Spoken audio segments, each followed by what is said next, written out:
Que vous soyez acteur du monde de l'EdTech ou simplement curieux de la transformation de l'éducation et de la formation, ou si vous souhaitez vous former à de nouvelles connaissances et compétences, ce podcast est fait pour vous. Nous allons continuer à vous éclairer sur ce monde en perpétuelle ébullition. Ce podcast vous est présenté par la Banque des Territoires. Pour que la transformation de l'éducation profite à toutes et à tous, la Banque des Territoires agit au service de l'intérêt général pour des territoires plus attractifs et plus inclusifs. La MGEN, acteur majeur de la protection sociale des professionnels de l'éducation et de la formation, MGEN entretient en permanence des liens avec le monde éducatif. C'est pour soutenir les initiatives qui mettent la technologie au service de ces professionnels que MGEN a créé les trophées MGEN EdTech. Et la Maïf, parce que le numérique façonne toujours plus le quotidien de chacun, la Maïf met à la disposition de tous des services pour mieux accompagner l'individu dans la transformation numérique de la société. Je suis Rémi Chal, directeur général d'EdTech France, l'association des entrepreneurs qui mettent la technologie au service de l'éducation et de la formation. Bienvenue dans ce numéro exceptionnel, comme tous les numéros de ce podcast web radio d'EdTech France, parce que nous sommes en direct du salon Educatech Educatis sur l'espace territoire apprenant de la Banque des Territoires, diffusé en streaming sur edtechfrance.fr et sur les sites web et réseaux sociaux de nos partenaires, la Banque des Territoires, la MGEN et la Maïf. Et pour interagir avec nous, 3 hashtags, hashtag EdTech, hashtag EducatechTis, hashtag Terre Apprenant. L'électronisme concerne un Français sur 6. Comment réduire cette fracture numérique? Comment faire en sorte que les citoyens les plus éloignés des nouvelles technologies d'un point de vue culturel ou géographique puissent et osent les apprivoiser? Quelle politique pour mettre en œuvre le numérique et pour faire en sorte qu'il arrive dans toutes les écoles? Eh bien, nous allons en parler avec nos invités. Fabrice Badreau, responsable des partenariats d'image, du mécénat et du sponsoring de la Maïf. Bonjour Fabrice. Bonjour Rémi. Et Nicolas Turca, responsable éducation et inclusion numérique, justement, ça tombe bien, à la Banque des Territoires. Bonjour. J'ai une grosse pression parce que derrière moi il y a des logos de tous nos partenaires. Alors il y a la MGEN, mais il y a surtout un logo Maïf et puis un logo Banque des Territoires. Voilà. Mais ne croyez pas que je vais vous épargner, les gars. Hein. Mais c'est des logos qui vont ensemble.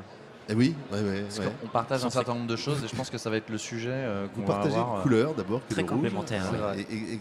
Exactement. Alors. Moi, je suis sociétaire Maïf, Fabrice. Merci. Oui, voilà, parce que voilà, j'ai grandi dans une famille de profs aussi. Je suis resté fidèle à la Maïf. Pourquoi la Maïf s'implique-t-elle sur ce sujet en particulier, qui est celui du numérique et de l'inclusion? Alors en réalité, c'est vrai que la Maïf depuis très longtemps, depuis presque son origine, met à la disposition du public, quel qu'il soit, des solutions éducatives, accessibles et gratuites à tous. Vous savez que le sujet de la prévention nous intéresse forcément en tant qu'assureur. Nous avons depuis de nombreuses années développé un certain nombre de solutions éducatives autour de la prévention routière, de la prévention sécurité domestique.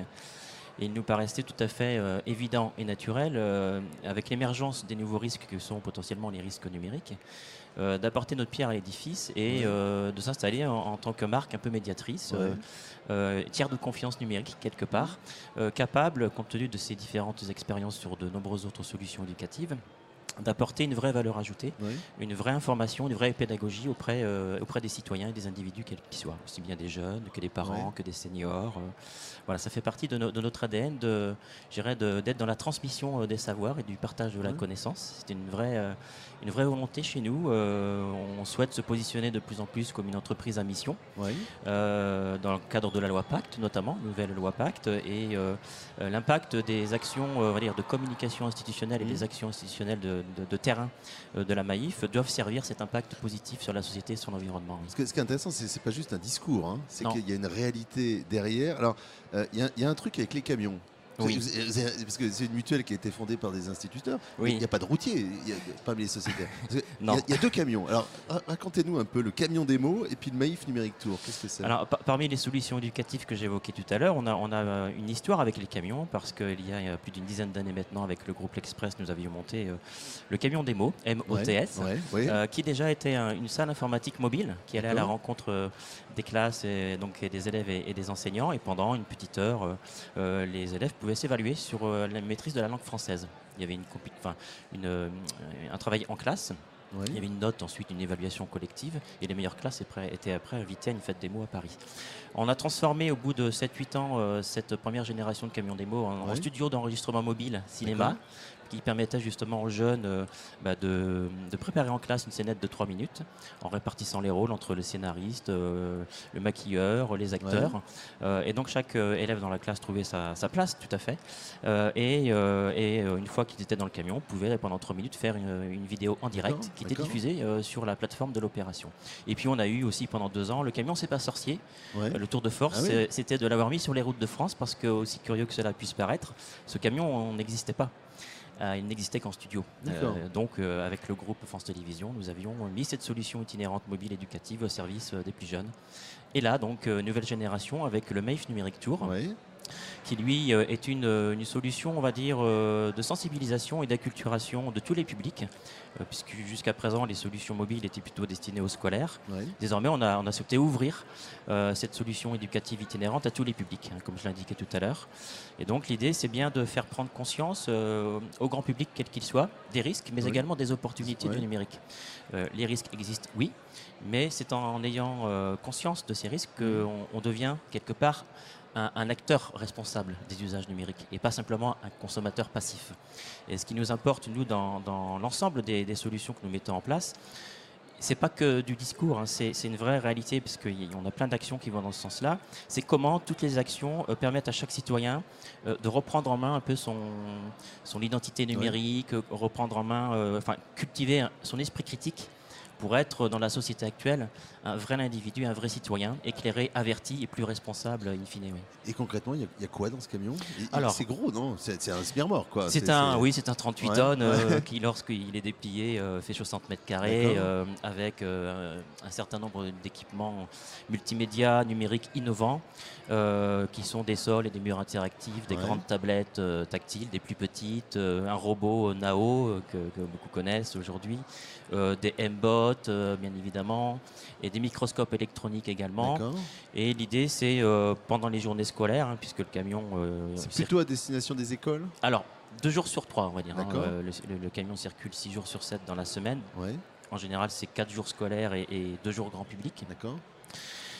Dans la configuration scolaire, l'enseignant vient avec sa classe pendant 1 heure. Les élèves travaillent autour de 5 ateliers pédagogiques éducatifs différents, en fonction d'un thème retenu préalablement par l'enseignant, ou bien l'équipe de coachs experts qui se trouve en permanence dans le camion, un coach plus un administrateur, pousse un certain nombre de sujets qui peuvent intéresser la classe directement.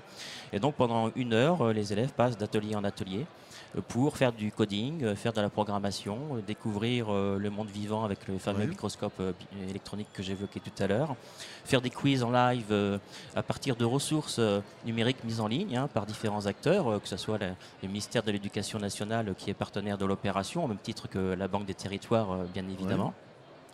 Et l'idée, c'est bien de faire passer un bon moment à la fois aux profs et aux élèves pour qu'ils apprennent au mieux comment appréhender ces nouveaux outils numériques. Même s'ils ne les ont pas forcément dans leur classe, on leur apporte justement avec ce camion qui va à l'encontre de Est-ce que c'est le travail du mutuel de le faire? C'est pas le travail de l'institution plutôt? Alors justement, tout à l'heure j'évoquais l'entreprise à mission, l'entreprise à impact.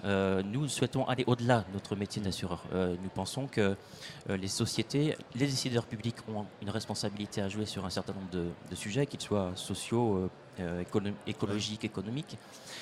Nous, l'entreprise à mission que la Maïf souhaite être demain, veut être au service des citoyens et des individus, quels qu'ils soient, dans une relation qui n'est pas du tout marchande.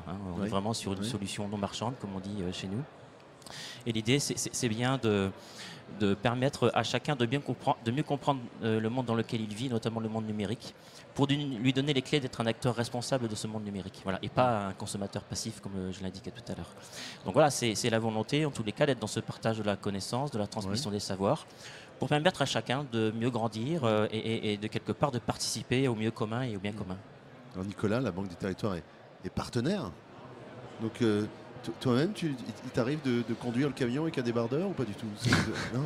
Alors je conduis plusieurs fois le camion avec un débardeur, notamment dans les petits endroits comme à Ludovia en Ariège, où parfois il s'arrête.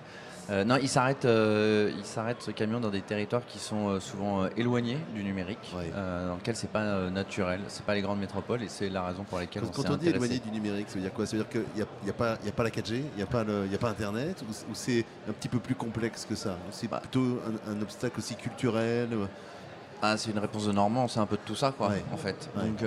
Donc, il n'y a pas de 4G, il n'y a pas de THD, il y a d'électricité, je te rassure. Par contre, il y a des usages, souvent, il y a des enseignants qui ont leurs propres usages et qui développent des usages aujourd'hui sur le terrain, qui ne sont pas forcément connus, mais il n'y en a peut-être pas assez aussi. Et là, le sujet qui est important dans notre histoire du Maïf Numérique Tour, c'est le sujet de donner des capacités supplémentaires. Oui. C'est des ateliers concrets, je pense à Medata et moi, mais tu en parleras peut-être mieux que moi, Fabrice, mais c'est le sujet de donner des capacités à comprendre le monde numérique dans lequel on est. J'insisterai jamais assez. Il y a une étude qui vient de sortir là, il y a quelques semaines de ça, eSILS 2018, sur plus d'une douzaine de pays.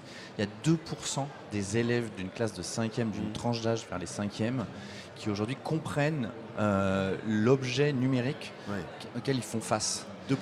2%. Ça veut dire qu'il y en a 98% qui ne le comprennent pas. Oui, ils ne savent pas d'où ça vient, Ouais. c'est pas grave. Donc ils sont soumis au sujet des fake news, qui sont soumis à tous ces sujets-là, derrière des deepfakes, de tous ces Ça sujets. déconstruit le mythe des digital natives. Mais ça déconstruit complètement le mythe des digital natives. Et d'ailleurs, dans les 13 millions de fracturés, 14 millions de fracturés aujourd'hui, des naufragés du numérique, il y a autant des personnes âgées que des jeunes en réalité. Et c'est pour ça que le sujet de l'inclusion numérique, il touche aussi l'école. Il touche aussi d'ailleurs les enseignants. Donc on est sur un sujet global, sociétal. Voilà. Et dans ce camion, il y a aussi des seniors qui peuvent venir. Alors bien évidemment, il est ouvert au grand public, les seniors bien sûr. Par exemple, on propose aux seniors qui viennent dans le cadre d'une association informatique du coin de se former par exemple à comment créer une messagerie, comment créer pourquoi pas un blog, comment communiquer avec Skype. Enfin en tous les cas, c'est leur apprendre les basiques qui les permettent véritablement d'être connectés aux autres sans appréhension. Parce que l'intérêt de cette opération, c'est véritablement de gommer le côté anxiogène des nouvelles technologies. Je pense qu'il y a certaines personnes, une grande partie de la population qui peut en avoir peur, déjà qu'il n'y a pas accès, tout simplement d'un point de vue équipement matériel. Donc nous, on leur apporte quelque part pendant 3 jours, quand on reste dans une commune, quelle que soit la taille ou dans un quartier, ces équipements pour les faire découvrir et leur donner les premières clés de compréhension, de ressources en ligne, d'outils, pour qu'ils puissent eux-mêmes, lorsqu'ils vont rentrer à la maison, peut-être, on met le pied à l'étrier en fait pour gommer ce côté anxiogène. On fait effectivement, comme l'indiquait tout à l'heure Nicolas, beaucoup d'acculturation à la protection des données personnelles avec une plateforme Medata et moi qui fera l'objet d'un podcast, si j'ai bien compris. On en parlera demain, effectivement. C'est vrai qu'on considère qu'aujourd'hui, la singularité de ce dispositif, qui est assez unique en France, même s'il y a d'autres solutions mobiles qui existent, mais qui sont beaucoup plus pointues sur un seul sujet, c'est véritablement de répondre à chaque besoin. Chaque personne qui monte dans le camion peut avoir une demande très spécifique. Et la capacité de notre équipe de coach experts, d'administrateurs, c'est bien de s'adapter aux attentes du public qui vient nous rencontrer pour répondre à ses besoins en premier. On ne répond pas à tous les besoins, nous ne sommes pas organisme de formation. Oui, bien sûr. On est là vous êtes pour là que orienter, 3 jours, vous sensibiliser. n'êtes pas là toute l'année, bien sûr. Tout à fait. Est-ce qu'il y a des relais d'ailleurs le reste de l'année? Parce que si le camion vient, il sensibilise, mais une fois qu'il est parti, quand on a besoin d'utiliser le numérique pour déclarer ses impôts, tout à fait. Comment ça se passe après? Alors justement, c'est un élément sur lequel on a sans doute à progresser dans ces prochains mois et on va sans doute travailler bien sûr avec la Banque des Territoires pour trouver des solutions. C'est comment après le passage du camion, on arrive à mettre en lien les acteurs numériques locaux avec un public qui a des attentes pour pouvoir se dire comment je fais pour accéder à mes droits en ligne, comment je fais pour accéder tout simplement à du matériel informatique près de chez moi pour faire ces démarches en ligne et les mettre en relation avec les acteurs identifiés au niveau du local pour permettre de faire vivre cet écosystème de publics qui vont pouvoir utiliser le numérique pour vivre normalement dans une société où le numérique est subi aujourd'hui, puisque vraiment vécu comme une facilité, alors que ça devrait être le cas. Le numérique n'est qu'un moyen, n'est qu'un support, n'est pas une fin en soi. C'est comme tout. Vous pouvez avoir les moyens entre les mains, mais l'important c'est de savoir ce que vous voulez en faire. Et donc là, à partir de là, l'idée c'est de considérer le numérique comme un nouveau créateur de liens sociaux. C'est ça qui nous importe avec cette opération. Et je ne l'ai pas dit, mais c'est très important. Vous avez le camion qui se déploie, bien évidemment, mais les mercredis et les samedis, nous avons mis en place un village numérique à côté du camion. Village dans lequel nous apportons 2 ou 3 ateliers qui sont déjà préparés, qui sont autour du coding, autour de l'expérience de réalité virtuelle, Medata et moi, donc protection des données personnelles. mais on permet à la mairie, aux acteurs locaux du numérique, de venir présenter leurs initiatives. Ça peut être une mairie qui a créé sa plateforme digitale ou une application pour favoriser le mieux vivre des citoyens de la ville. Ça peut être aussi des associations d'éducation populaire qui ont créé des actions autour du digital et du numérique, des sociétés, des start-up. Et donc on a dès le début souhaité que ce village numérique soit un vrai carrefour de rencontre des acteurs locaux du digital. Et ça marche plutôt bien. On est content parce que lorsqu'on arrive, on crée l'événement dans la ville où on s'intègre à une programmation existante. Mais dans tous les cas, par rapport à votre question, l'objectif, il est rempli quand on arrive à avoir un vrai village numérique bien dense, puisque les acteurs qui fonctionnent, malheureusement, c'est un peu culturel en France, en silo, ont la possibilité véritablement d'échanger, de se rencontrer et peut-être de se raconter des histoires, de vivre des histoires ensemble après le passage du camion. C'est gratuit, Oui, alors c'est gratuit pour le grand public. Les mairies qui décident de le faire venir, ça coûte 1 000 € par jour, puisqu'il y a des frais techniques, des frais de ressources humaines qui sont importants, bien évidemment.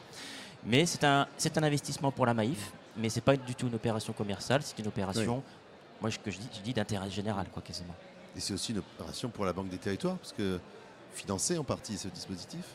Oui, on finance en effet en partie le dispositif et c'est quelque chose d'important pour nous. En effet, on va travailler sur la façon de faire évoluer le dispositif dans les prochains temps. Parce que sur le numérique inclusif, on a aussi d'autres engagements. Et on travaille actuellement aussi sur la logique de lieu, d'intelligence territoriale, sur la façon de construire des choses dans les territoires pour les territoires. Tu veux que j'en dise un mot ? Oui, bien sûr. Mais Nicolas, tu peux faire les questions et les réponses. Oui, je sais que tu peux le faire. Mais je sais que je peux faire. Alors, est-ce que tu peux nous en dire un mot, Nicolas ? Alors, je peux te dire un mot, si tu veux. Non, c'est important pour nous et ça s'inscrit dans un dispositif global. La première chose, c'est l'intelligence territoriale et c'est le premier axe de travail. Et ça, c'est les hubs pour un numérique inclusif qui sont des têtes de réseau qui viennent accompagner les projets territoriaux. Les projets, souvent, ils sont seuls sur le territoire, comme je le disais. Il y a des initiatives à droite à gauche. Et par exemple, le Maïf Numérique Tour s'est arrêté à Étampes auprès d'une maison de service au public. Et c'était l'archétype on essaye d'hybrider les systèmes et donner de l'intelligence en commun pour pouvoir justement agir et élargir les effets d'un dispositif. Nous, par exemple, sur les maisons de service au public, on est impliqué dans l'animation et c'est des lieux dans lesquels tu peux trouver de l'aide sur le numérique, sur les services publics qui se dématérialisent aujourd'hui à vitesse grand V. Donc ça, c'est la première chose. La deuxième chose, c'est aussi les lieux, comme je le disais. On va déployer des lieux avec le groupe La Poste, mais aussi, en général, on va animer un certain nombre de lieux France Service. C'est la promesse du président de la République de sortir des lieux de terre sur les services publics pour faire face, là aussi, à la démat. C'est qu'à la fois, on dématérialise les services publics, mais on crée des lieux, on rematérialise du lien humain. Tout à fait. On recrée du lien et c'est bien tout le sens d'ailleurs du département dans lequel je travaille, qui est un département qui s'appelle cohésion sociale et territoriale. C'est comment tu gardes cette cohésion, comment tu gardes ce lien en fait à une échelle et que ça soit par rapport au numérique, par rapport à la transition écologique, mais par rapport au service public aussi. Parce qu'aujourd'hui les gens, parfois ils y comprennent rien et il faut de la simplicité et c'est tout le sujet de je cherche à changer mes papiers, mais en fait je vais à la préfecture pour la carte grise, ça marche plus. Où est-ce que je vais et j'y comprends rien sur Internet. Parce que ça c'est très important, c'est je n'y comprends rien sur Internet. Et enfin c'est une mécanique, c'est les passes numériques. C'est aussi un engagement gouvernemental. C'est une logique de chèque restaurant qui aujourd'hui est distribuée par des opérateurs publics qui aujourd'hui ou des entreprises qui souhaitent rediriger les gens vers les lieux qualifiés pour se faire accompagner, pour se faire former. Voilà. Aujourd'hui, il y a beaucoup de gens, je ne sais pas si vous le savez ou si tu le sais, si tu as des personnes âgées dans ta famille, mais aujourd'hui les chèques CESU sont complètement dématérialisés. Il y a un grand nombre, depuis l'été dernier, il y a un grand nombre de Français qui font face aujourd'hui au site web pour acheter des chèques CESU. Les chèques CESU, c'est des aides à la personne, c'est des aides ménagères, c'est des choses, c'est une réalité, c'est des choses essentielles pour des personnes âgées. Comment est-ce que ces gens-là font ? Ces gens-là, actuellement, ils sont en train de se ruer dans des ateliers, dans des espaces publics numériques, dans des maisons de services au public, dans des tiers-lieux, pour se faire accompagner et se faire aider. Voilà. Ça va trop vite, ce mouvement, parce que des révolutions, il y en a eu d'autres, mais c'est vrai qu'avec le numérique, le temps s'accélère. Est-ce que C'est ça qui fait qu'on a le risque de laisser des gens sur le bord de la route. Mais on a le risque de laisser les gens, on a le risque de laisser aujourd'hui 13 millions de personnes sur le bord de la route. Ouais. Donc sur les 13 millions, tu en as 6 quasiment qui aujourd'hui, 6,5 qui aujourd'hui n'ont pas accès à Internet par manque d'équipement ou par manque de connectivité. Puis tu as 6 qui a renoncé littéralement à Internet. C'est-à-dire que c'est trop compliqué. Je n'y comprends rien, l'interface elle est trop complexe, c'est la question de l'expérience utilisateur quasiment, quoi. Et la complexification de ces interfaces. Et des enseignants ont renoncé pour un certain nombre d'entre eux à un certain nombre d'outils de vie scolaire, de choses comme ça pour aller vers des plateformes. C'est le succès d'ailleurs des GAFA dans nos sujets éducatifs. Et ça c'est quelque chose de très important. Donc c'est pas une question de vitesse, c'est une question d'urgence. J'insiste, mais dans les maisons de services au public, nous n'accompagnons que entre 400 et 500 000 personnes par an. Il y a 13 millions, j'ai dit tout à l'heure. Voilà. L'enjeu, il est gigantesque. C'est vrai que, excusez-moi, il me semble que le temps du progrès technologique ne va pas toujours de pair avec l'appropriation qu'on peut se faire de ce progrès en tant qu'individu. Et je pense qu'il faut laisser un petit peu de temps au temps, ne pas être forcément dans une urgence à tout craint. C'est un sujet qui s'impose quand même à nous, cette explosion du numérique, depuis peu de temps en fait, même si Internet existe depuis très longtemps.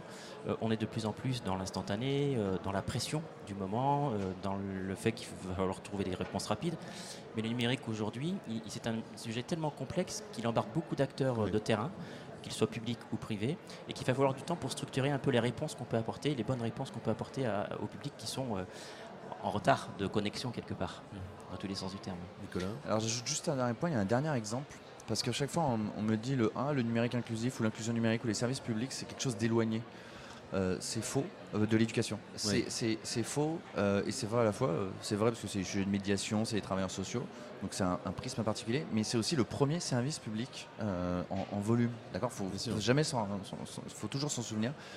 Il y avait une ministre à une époque qui parlait en effet du premier service avec une dimension sentimentale, c'est-à-dire vous déposez votre enfant le matin, vous récupérez le soir. C'est quelque chose de très important et vous êtes tous les jours en interface avec des logiciels de notes, avec des logiciels d'espace de vie scolaire, qui aujourd'hui vous assomment d'informations sur l'école, sur la vie de votre enfant et sur ces choses-là.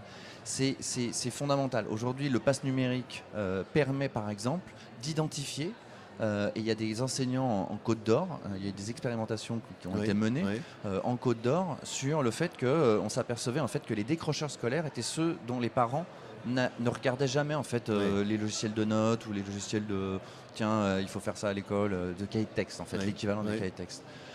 C'est intéressant, mais le proviseur, l'enseignant identifiait ses parents, leur donnait un pass numérique pour aller se former et faire de la remédiation finalement de politique publique avec ces gens qui finalement pour les réinsérer. Et donc finalement cette stratégie numérique inclusive, avec ce pass numérique, s'applique aussi à l'éducation nationale et permet de rétablir l'égalité des chances. Qui concerne évidemment les enfants, l'avenir du pays, mais qui concerne de fait leurs parents et l'enfant peut former ses parents aussi, d'une certaine manière. Aussi, complètement.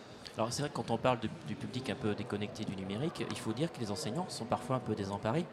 Ils ont envie sans doute d'aller vers le développement, l'appropriation de ces nouveaux outils technologiques et leur appropriation des fins pédagogiques. Et aujourd'hui, la formation initiale, elle est quand même assez faible au niveau de l'éducation nationale. Ici, nous sommes à Educatech Educatis. Là-haut, c'est le salon d'éducation. C'est la raison pour laquelle nous, on a décidé d'aller carrément dans les INSP, qui sont les ex-SP, pour aller faire de la formation des enseignants aux outils numériques à partir des équipements qui sont dans le camion. On considère qu'on a aussi un rôle à jouer, puisque depuis toujours la Maïf accompagne les enseignants, et on s'est dit qu'il y avait peut-être un champ à couvrir dans cette formation initiale des enseignants, mais qui de fait devrait s'accompagner de formation continue tout au long de la vie. On n'est plus sur le domaine de l'éducation, on est sur le thème de la formation tout au long de la vie, qui, quel que soit qui qu'on soit, est indispensable pour évoluer dans une société qui est en perpétuelle évolution, quoi. J'avais été très surpris, je pensais naïvement que c'était les jeunes profs qui étaient les plus enclins à utiliser les outils numériques. Et en fait, on m'a dit, mais non, les jeunes profs, ils ont un premier enjeu qui est de tenir leur classe. Alors, moi, j'ai été prof, et c'est vrai, alors j'avais des grands élèves, donc c'était plus simple. Et finalement, les enseignants les plus moteurs sont ceux qui ont 35, 40 ans, qui ont déjà une première partie de carrière et qui s'intéressent à ces outils, qui ont déjà des pratiques pédagogiques, qui veulent enrichir, etc. Et je suis persuadé, évidemment, que l'enjeu de la formation, il est absolument essentiel, quoi. mais c'est au-delà de l'usage. J'insiste, c'est pas parce qu'ils sont jeunes. D'ailleurs, le grand drame des classes d'âge, on va dire post-digital native ou pré-digital native, j'en sais rien comment on les appelle là, ceux qui ont 18, 25, c'est qu'ils ont été enfermés dans les applications. Oui. Non, mais c'est un vrai sujet, hein. Oui. L'enfermement dans l'application et dans l'apps mobile. Oui. Je vous incite à regarder le complément d'enquête là, sur l'électronisme. C'est fabuleux, hein. Il y a le témoignage d'un jeune qui vous explique qu'il lui s'est servi en effet de tous les réseaux sociaux, de toutes les plateformes possibles et imaginables, sur lesquelles il n'y a pas besoin de mode d'emploi, hein, je vous rassure.